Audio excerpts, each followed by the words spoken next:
Paano po kayo nakapag-decide na pumasok sa ganitong profession? Well, actually, hindi ko talaga siya tinarget na maging reporter o kaya maging producer, ganyan. Nagkataon lang na naisip ko na mag-apply sa GMA. Nung unang application ko sa GMA, tanda ko yun, natanggap ako as driver PA sa radio. Gustong-gusto ko yung trabaho, kaso ang problem ko, sabi ko sa HR noon, hindi ko alam yung mga lugar. So pag may breaking news, hindi ako makakatakbo. Hindi ko may tatakbo yung reporter ko. So, tinurn down ko yun, yung driver PA na posisyon. Tapos, nag-apply ako sa ABS as researcher sa Magandang Gudbayan. 3 months ako doon. Pero, nahirapan ako. Bumalik ako ng UP Los Baños. Nagsulat ako sa isang publication, nag-edit. After 7 months, na-miss ko yung field. So, dapat Channel 5 ako mag-a-apply. Yun yung kwento na. Channel 5 ako mag-a-apply. Eh, pagbaba ko ng bus, tatawid ka lang GMA na. Galing ako Laguna, tatawid ka lang GMA na. Pagpasok ko ng GMA compound, pinapila pa ako ng guard sa kapwa ko mahal ko kasi ang payat ko naman. So, after mga 3 hours na pagpila doon, kasama may mga TB, ganyan, may mga sakit na pinapasok din ako ng guard. Nakasalubong ko si Ma'am Jess. Ma'am, mag-apply po akong trabaho. Sinamahan niya ako sa newsroom, writing exam that day.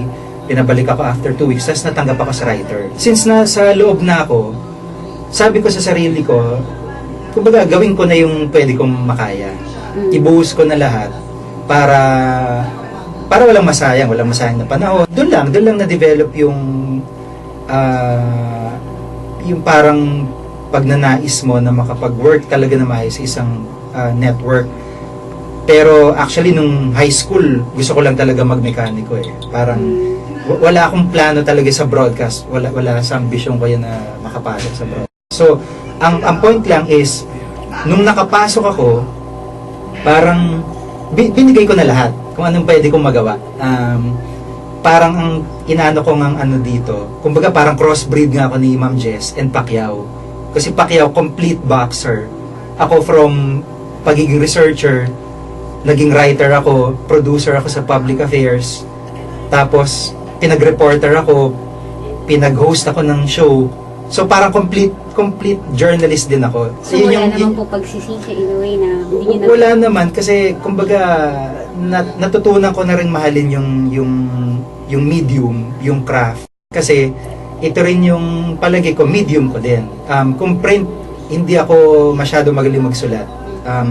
Unlike yung mga kabatch ko na sobrang coherent, ganyan. Magaganda talaga yung feature stories nila nung college. Journalism po itinake yung course? Communication arts. Hindi ako, wala akong ganung katinding background. Magagaling talaga sila pagdating sa print. So, ito yung medium ko na masasabi ko talagang para sa akin. Kapag po ba sinabing, di ba pag reporter ka, may times na dedikado yung coverage, kasama po ba talaga yun? O kasama siya kasi kahit may mga risk assessment kami ginagawa, ako sa case ko talagang basic yung risk assessment kasi hindi lang ikaw yung magko-cover kasama mo yung crew mo and responsible ka, parati kong sinasaisip yon na responsible ako sa kanila at sa pamilya nila kung ano mangyayari sa crew. So may mga pagkakataon na uncontrollable yung sitwasyon. Yung naharang kami ng Abu Sayyaf sa Basilan noon, nagkaroon ng enkwentro, so hindi namin control yun, bigla silang sumulpot. Yung pagkakataon na nabato ako sa May 1, 2001, hindi ko kontrolado yun kasi yun na yung naging flow ng events ng araw na yun. Parati talaga nasa alanganin yung buhay na reporter, lalo na kahit simple naghahabol ng day-to-day coverage lang. Remember yung Channel 5, pauwi na yun, na maaksidente sila sa Bicol, so patay sila lahat. So yung simple pagsakay mo sa news car, in itself, may risk na yun eh. What more yung paghahabol ng storya na humahataw kayo parate, baka lumipad yung gulong nyo. What more yung talagang dangerous coverage na papadala ka sa war zones. Ang case ko, pinadala ko Iraq, Afghanistan, Lebanon. May hirap na coverage ang Haiti. So, high risk siya. Sir, paano po ba humahanap ng story? Usually, tinatawagan ko sila, anong balita dyan, anong story natin. Doon ako nakakakuha ng mga storya. Karaniwan, mga enterprise stories yung nagagawa ko. So, hindi siya yung day-to-day beat assignment na pupunta kang Congress, Malacanang, iba yung ginagawa ko. Based to din sa mga sources na na-develop ko sa mga dumaan na panahon. Opo, napapagod po ba kayo sa media, di ba? Pagod, 24 hours. Stressful siya, pero kasi ako natutunan ko na kung paano i-budget, i-manage yung time, hindi na siya ganun kabigat.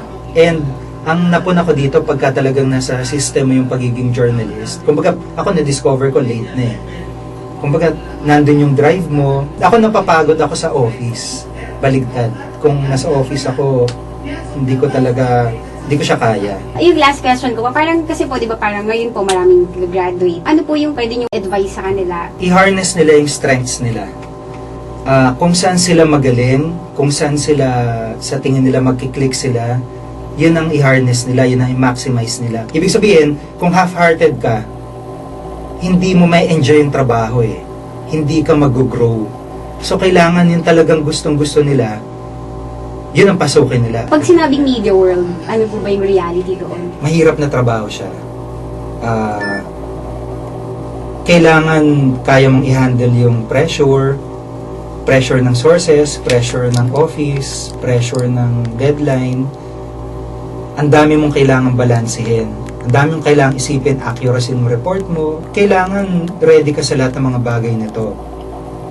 At kung tama naman yung detalye mo, tama yung pagkaka-report mo, hindi mo siya kinakargahan or hindi mo siya nilili sa context ng storya, hindi ka magkakamali. 98% up to 100% yung accuracy ng storya mo, ito yung makukuha mo.